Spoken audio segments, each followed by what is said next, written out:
Hello everyone. So in this video we are going to study the topic human eye. और इस topic में हम पढ़ेंगे कि आखिर कौन कौन से ह्यूमन आई के एसेंशियल पार्ट्स होते हैं, उन पार्ट्स के क्या काम होते हैं, कुल मिला के हमारी ह्यूमन आई कैसे काम करती है, and one most important topic that is some common defects related to human eye, that is हमारे आंखों में आखिर कौन कौन सी प्रॉब्लम्स आ जाती हैं और उन प्रॉब्लम्स को हम करेक्ट कैसे कर सकते हैं. So this is all with what we are going to study in this video. So let's move forward.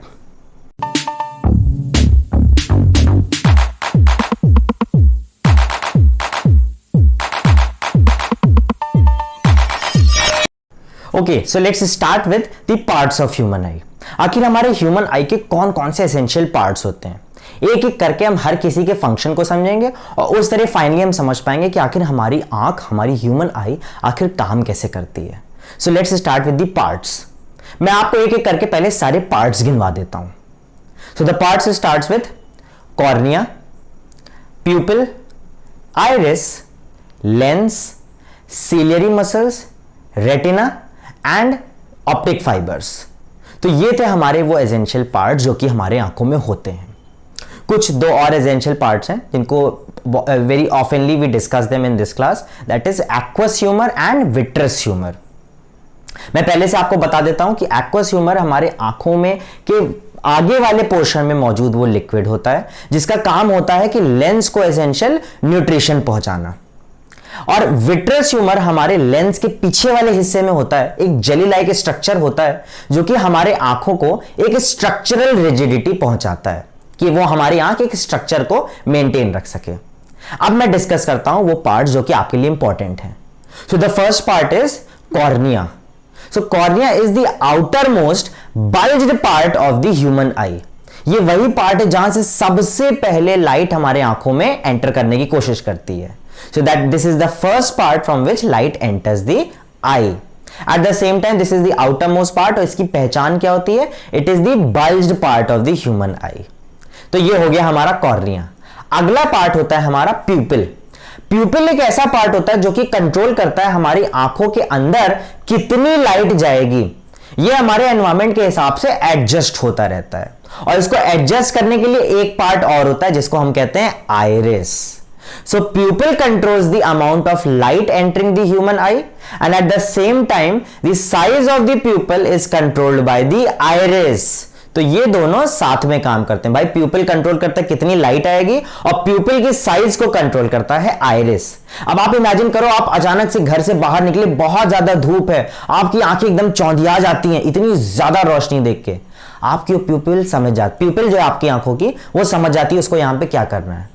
वो अपने साइज को छोटा करती है ताकि कम लाइट अब एंटर करे. और अपने साइज को छोटा कैसे करती है? आइरिस की मदद से. तो जब हमारी प्यूपिल का साइज छोटा हो जाता है तो हमारी आंखों में कम लाइट आती है. एट द सेम टाइम जब आप रोशनी से अचानक से किसी अंधेरे वाले कमरे में आओ तो आपको थोड़ी देर के लिए कुछ भी नहीं दिखता. क्यों नहीं दिखता भाई? क्योंकि आप रोशनी से आ रहे हो. वहां इतनी ज्यादा लाइट थी कि हमारी प्यूपिल ने अपनी साइज को छोटा कर लिया ताकि कम से कम लाइट हमारे आंखों में एंटर कर सके. अब आप अचानक से अंधेरे वाले कमरे में चले आए, आपकी प्यूपिल तो अभी भी छोटी है, कम से कम लाइट अभी भी आ रही है, लेकिन थोड़ी देर जब आप वहां पे रुक जाते हो तो आप देखते हो कि धीरे धीरे आपको सारी चीजें दिखने लगती है. ऐसा क्यों होता है? क्योंकि अब आपके ब्रेन को पता चल गया कि भाई आपको मैक्सिमम लाइट चाहिए और मैक्सिमम लाइट चाहने के लिए वो क्या करती है? प्यूपिल अपनी साइज को बड़ा कर लेती है. किसकी मदद से? आइरिस की मदद से. अब जब प्यूपिल ने अपनी साइज को बड़ा कर लिया तो ज्यादा से ज्यादा लाइट हमारे आंखों में जा पाती है और कुछ जो भी चीजें उस अंधेरे वाली जगह पे जितनी हमें दिख सकती है वो दिखने लगती है. तो इस तरीके से प्यूपिल और आइरिस आपस में कोऑर्डिनेट करके काम करते हैं. हमारा अगला पार्ट है लेंस. तो ये जो क्रिस्टलाइन लेंस हमारे आंखों में मौजूद होता है ये एक कॉन्वेक्स लेंस होता है. अब आप देखिए, हम इंसानों की खास बात यह है, हम बहुत कंप्लेन करते रहते हैं. हम अक्सर कंप्लेन करते हैं कि हमें किसी और तरीके से बना दिया, सामने वाला को किसी और तरीके से बना दिया. हम उस ऊपर वाले से कंप्लेन करते हैं, उस गॉड से कंप्लेन करते हैं कि भाई हमें अलग बनाया है, बाकियों को अलग बनाया है. किसी ने अलग नहीं बनाया है, हम सब एकदम एक जैसे हैं. आप देखो, छोटी छोटी चीज एक जैसी है. हम सबके आंखों में जो लेंस लगी है वो भी हमें जिसने बनाया ये सोच के बनाया कि किसी में कोई पार्शियलिटी नहीं होगी, सबके आंखों में एक जैसी लेंस लगाओ. ऐसा नहीं कि अमीर की आंखों में कॉन्वेक्स लेंस लगाना है, गरीब की आंखों में कॉनकेव लेंस लगाना है. ना ना, सबकी आंखों में एक ही टाइप की लेंस लगती है and that is convex lens. अब आपको ये पता होना चाहिए कि कॉन्वेक्स लेंस कन्वर्जिंग होती है या डाइवर्जिंग। और जब आप इस चीज को नोटिस करोगे तो आपको पता चलेगा कि convex lens is always converging in nature, और इसका काम होता है लाइट को कन्वर्ज करके एक जगह पे फोकस करना जहां पे हमारी इमेज बन जाएगी। अब सवाल होता है वो कौन सी जगह है जहां पे लाइट कन्वर्ज होकर इंटरसेक्ट करती है ताकि इमेज बने। So that particular place is called, that particular part of the human eye is called retina. So retina is the screen present in the human eye on which the image is formed. ये वही जगह है जहां पे हमारी lens converge करके raise को भेजती है ताकि ये इंटरसेक्ट करके इमेज बना पाए। अब ये इमेज जो बनेगी ये रेटिना पे बन जाएगी।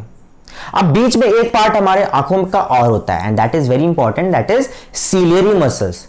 भाई जब आपको दूर देखना होता है, जब आपको पास देखना होता है तो आपकी आंखों को एडजस्ट करना पड़ता है, और ये एडजस्टमेंट किसके वजह से हो पाता है? With the help of ciliary muscles. ये सीलियरी मसल्स हमारी लेंस से अटैच रहती हैं और इनका काम सिर्फ इतना रहता है कि हमारी लेंस को स्ट्रेच करना और फिर रिलीज कर देना। अब आप देखिए इसको स्ट्रेच और रिलीज के प्रोसेस के दौरान आखिर एग्जैक्ट चीज होती क्या है। अब जब ये हमारी सीलियरी मसल्स हमारी लेंस को स्ट्रेच कर लेती है तो जैसे ही वो स्ट्रेच करेगी आपको पता चलेगा कि लेंस के स्ट्रेच होने से उसकी फोकल लेंथ बढ़ गई, और जैसे ही फोकल लेंथ बढ़ेगी आपको पता चल जाएगा कि फोकल लेंथ और पार का इनवर्स रिलेशनशिप होता है। तो अगर फोकल लेंथ बढ़ गई है तो पार कम हो जाएगी। एट द सेम टाइम जब हमारी सीलियरी मसल्स हमारे लेंस को रिलैक्स कर देती हैं तो रिलैक्स होने की वजह से इसका साइज थोड़ा सा छोटा हो जाता है, जिसके वजह से हमारी फोकल लेंथ कम हो जाती है। अब जब ये फोकल लेंथ कम होती है तो इसकी पार ऑब्वियस सी बात है बढ़ जाती है।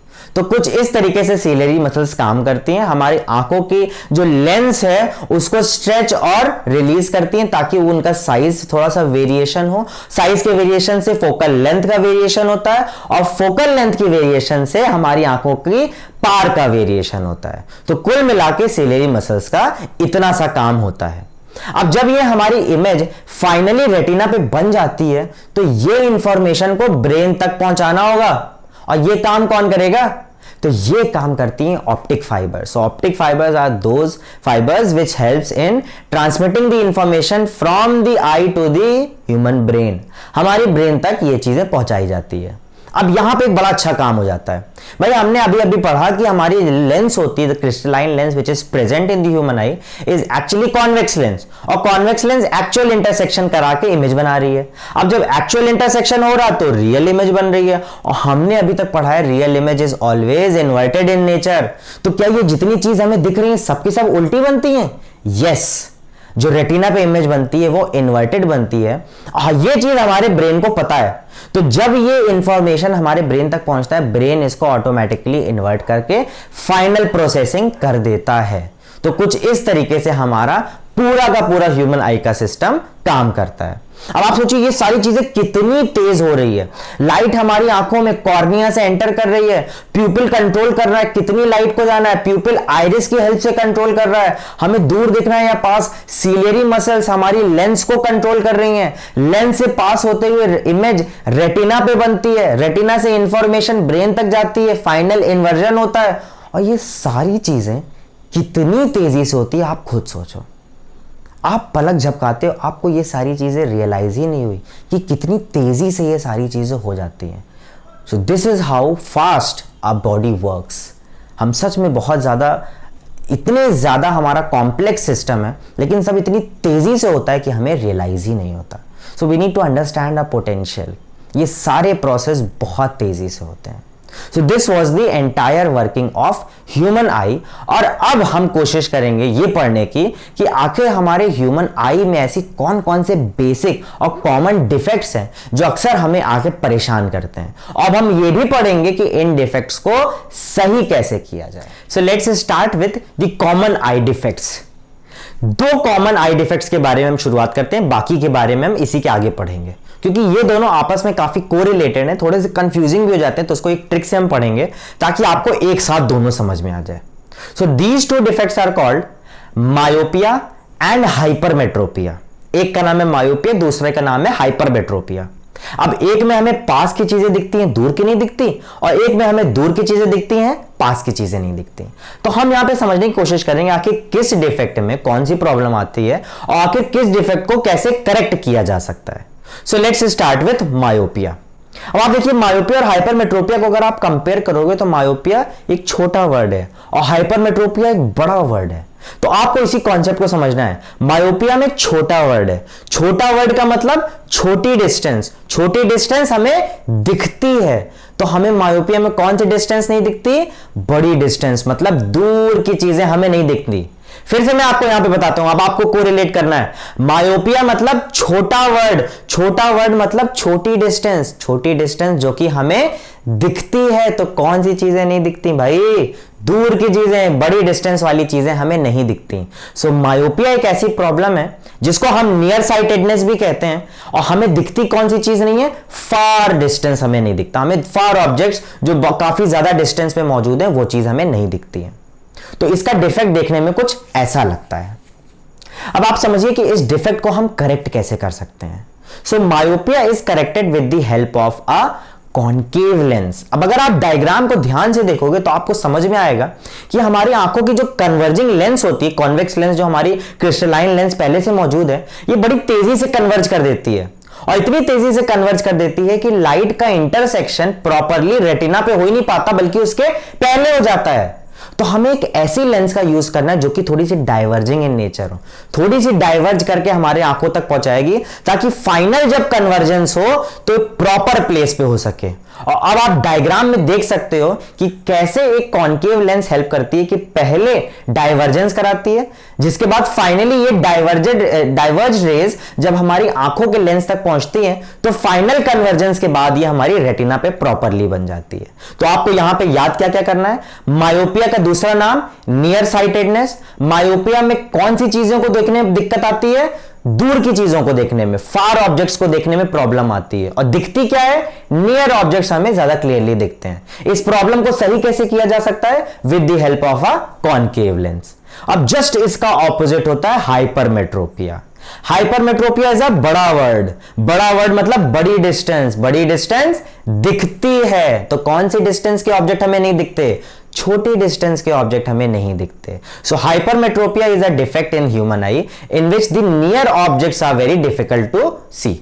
अब हमें पास की चीजें देखने में बड़ी दिक्कत होती है। तो हम यहां पे कौन सा करेक्शन यूज करेंगे? हमें चाहिए होता है एक convex lens and with the help of convex lens हम प्रॉपर कन्वर्जेंस करके, अब आप देखोगे डायग्राम में आप देख सकते हो कि हाइपरमेट्रोपिया के केस में प्रॉपर कन्वर्जेंस नहीं हो रहा कि रेज हमारी रेटिना पे हो सके कन्वर्ज। रेटिना के अलावा मतलब रेटिना के बजाय ये और पीछे कहीं जाके कन्वर्ज हो रही, जो कि हमारा प्रॉपर इंटरसेक्शन होता ही नहीं है। तो हमें एक प्रॉपर कन्वर्जेंस चाहिए जिसका काम सिर्फ और सिर्फ एक कॉन्वेक्स लेंस कर सकती है। तो कॉन्वेक्स लेंस का हम यूज करते हैं हाइपरमेट्रोपिया में। एक प्रॉपर कन्वर्जेंस होता है जिसकी मदद से हमारी रेटिना पे प्रॉपरली इमेज बन पाती है। अब क्वेश्चंस क्या क्या आते हैं? हाइपरमेट्रोपिया का दूसरा नाम फार साइटेडनेस। हाइपरमेट्रोपिया में कौन सी डिस्टेंस के ऑब्जेक्ट्स हमें दिखते हैं? तो हमें पास के डिस्टेंस वाले ऑब्जेक्ट्स दिखते हैं। सॉरी, हाइपरमेट्रोपिया मतलब बड़ा वर्ड मतलब बड़ी डिस्टेंस, और बड़ी डिस्टेंस के ऑब्जेक्ट हमें दिखते हैं मतलब दूर की चीजें हमें दिखती हैं और पास की चीजें हमें नहीं दिखती। अब आप देखो कितना कंफ्यूजिंग टॉपिक है कि बताते बताते टाइम पे मैं खुद ही कंफ्यूज हो जाता हूं। तो मुझे अपनी ट्रिक का इस्तेमाल करना पड़ा और जैसे मैंने अपनी ट्रिक का इस्तेमाल करके तुरंत अपने आप को करेक्ट कर लिया, आप भी अपने आप को करेक्ट कर सकते हो। मैं चाहता तो इस पार्ट को एडिट करके हटा सकता था, लेकिन मैं स्पेसिफिकली आपके लिए इस मिस्टेक को रख रहा हूं ताकि आपको पता चले कि कितना ज्यादा कंफ्यूजिंग होता है और कितनी आसानी से आप इस ट्रिक से इसको अपने आप को करेक्ट कर सकते हो। तो फिर से हम लोग डिस्कस करते हैं। हाइपरमेट्रोपिया में हमें दूर की चीजें दिखती हैं क्योंकि हाइपरमेट्रोपिया बड़ा वर्ड, बड़ी डिस्टेंस दिखती है। तो कौन सी डिस्टेंस के ऑब्जेक्ट नहीं दिखते? कम डिस्टेंस वाले ऑब्जेक्ट। तो हाइपरमेट्रोपिया एक ऐसी प्रॉब्लम होती है जिसमें हमें पास की चीजें नहीं दिखती। कौन सा करेक्शन मेजर हम यूज करते हैं? तो हम यहां पे कॉन्वेक्स लेंस यूज करते हैं। तो ये तो हो गए हमारे दो common defects, myopia and hypermetropia. अब अगला डिफेक्ट भाई कौन सा होता है? अगला डिफेक्ट हमारा होता है प्रेसबायोपिया। अब प्रेसबायोपिया किस वजह से होता है? ये एक एजिंग प्रॉब्लम है। आखिर धीरे धीरे हमारे एज के साथ हमारी बॉडी कमजोर पड़ती जाती है, हमारे बॉडी पार्ट्स कमजोर होते जाते हैं। ऐसा ही एक इफेक्ट हमारी आंखों में भी होता है। अब due to the ageing effects हमें पास की चीजें दिखने में प्रॉब्लम होती है। तो अगर पास की चीजें दिखने में प्रॉब्लम होती है तो हम कॉन्वेक्स लेंस लगा लेंगे, लेकिन जैसे ही हम कॉन्वेक्स लेंस लगाएंगे तो हमें दूर की चीजें नहीं दिखेंगी। तो आखिर प्रॉब्लम का किया क्या जाए? तो इस प्रॉब्लम में आखिर होता क्या है, हमें पास की चीजें दिखने में भी प्रॉब्लम हो जाती है, दूर की चीजें दिखने में भी प्रॉब्लम होती है। तो हम यहां पे यूज करते हैं एक बाईफोकल लेंस। बाईफोकल लेंस एक ऐसी लेंस होती है जिससे हमें पास की चीजें भी दिखती हैं और दूर की चीजें भी दिखती हैं। तो आपको अब याद यहां क्या करना है कि आखिर प्रेस बायोपिया क्या होता है? ये एक एजिंग प्रॉब्लम होती है, हमें पास की चीजें दिखने में दिक्कत होती है, जिसकी वजह से हमको कॉन्वेक्स लेंस यूज करना चाहिए, लेकिन कॉन्वेक्स लेंस यूज करेंगे तो दूर की चीजें नहीं दिखेगी, इसीलिए हमें दोनों चीजें दिखने में प्रॉब्लम हो जाती है। और फाइनली हम एक कैसी लेंस यूज करते हैं इस प्रॉब्लम को सॉल्व करने के लिए? हम एक बाईफोकल लेंस यूज कर लेते हैं, ताकि जब हमें दूर की चीजें देखना हो तो हम वो वाली लेंस यूज करें, जब हमें पास की चीजें देखना हो तो हम लेंस का उस पोर्शन को यूज करें। अब आप सोचोगे क्या इन दोनों इस लेंस को, दो लेंस को चिपका के मिला के बनाया जाता है? So the answer is no. ये एक सिंगल लेंस होती है जिसके दो पार्ट होते हैं, जहां से एक पार्ट की हेल्प से आप दूर की चीजें देखते हो और एक पार्ट की हेल्प से आप पास की चीजें देखते हो। With the advancement in technology, पहले के जमाने में तो मतलब जैसे मैं अगर अपने ग्रैंड पेरेंट्स की बात करूं या अगर आप भी अपने ग्रैंड पेरेंट्स के बारे में बात करोगे तो आप देखोगे उनके चश्मे में नीचे थोड़ा सा एक सर्कुलर रिंग बना होता है और ऊपर दूसरा रहता है, दूसरा पहला वाला साफ दिखता है और नीचे एक सर्कुलर रिंग बनी होती है। तो आज की टेक्नोलॉजी में क्या होता है ना कि इन दोनों ही चीजों को बड़े ही मर्ज तरीके से बनाया जाता है कि आप देख के पहचान नहीं पाओगे कि किस हिस्से से आपको पास की चीज देखना है, किस हिस्से की दूर की चीजें देखना है। तो अब टेक्नोलॉजी थोड़ी सी डेवलप हो गई तो बाईफोकल लेंस ऐसे आने लगे। अब हम बात करते हैं अपने अगले डिफेक्ट की। हमारा अगला डिफेक्ट है एस्टिग्मैटिज्म। जितना अजीब इसका नाम है उतना ही अजीब इसका काम भी है। भाई एस्टिग्मैटिज्म में डिफेक्ट में होता क्या है? आपको सिर्फ और सिर्फ इतना याद करना है कि लेंस के कर्वेचर में प्रॉब्लम आ जाती है, बस इतना आपको याद करना है। लेंस के कर्वेचर में प्रॉब्लम आ जाती है, लेंस में थोड़ी सी डिस्टॉर्शन आ जाती है, जिसकी वजह से हमें एक्स एक्सिस या वाई एक्सिस, मतलब या तो हमें वर्टिकल एक्सिस पे या तो हॉरिजॉन्टल एक्सिस पे प्रॉब्लम आती है, जिसकी वजह से हमें जो सामने वाला ऑब्जेक्ट दिखेगा वो या तो वर्टिकली थोड़ा सा डिफेक्टेड होगा या तो हॉरिजॉन्टली थोड़ा सा डिफेक्टेड होगा। तो एस्टिग्मैटिज्म एक ऐसी प्रॉब्लम है जहां लेंस के कर्वेचर में प्रॉब्लम आती है, और इस डिफेक्ट से निजात पाने के लिए, मतलब इस डिफेक्ट से को सॉल्व करने के लिए हम आखिर यूज क्या करेंगे? तो the answer is cylindrical lens. बस सिर्फ और सिर्फ आपको इतनी चीजें याद करनी है कि एस्टिग्मैटिज्म में आपके लेंस के कर्वेचर में प्रॉब्लम आती है और इसका करेक्शन सिलेंड्रिकल लेंस से होता है। अब हम बढ़ते हैं अपने आखिरी एक कॉमन डिफेक्ट की ओर। इस डिफेक्ट को हम कहते हैं कैटरैक्ट। यहां पे क्या होता है भाई? यहां पे हमारी लेंस में, जो हमारी क्रिस्टलाइन लेंस है, इसमें क्लाउडीनेस, धुंधलापन आने लगता है और धीरे धीरे ये भी एक एजिंग प्रॉब्लम है। एज के साथ ये प्रॉब्लम आने लगती है और धीरे धीरे ये परमानेंट हो जाती है। एज के साथ हमारी आंखों के पास, मैंने आपको क्या बताया, हमारे पार्ट्स कमजोर होते जाते हैं। तो ये जो क्लाउडीनेस है धीरे धीरे हमारी आंखों के पास इतनी पारी नहीं बचती है कि इस क्लाउडीनेस को साफ किया जा सके।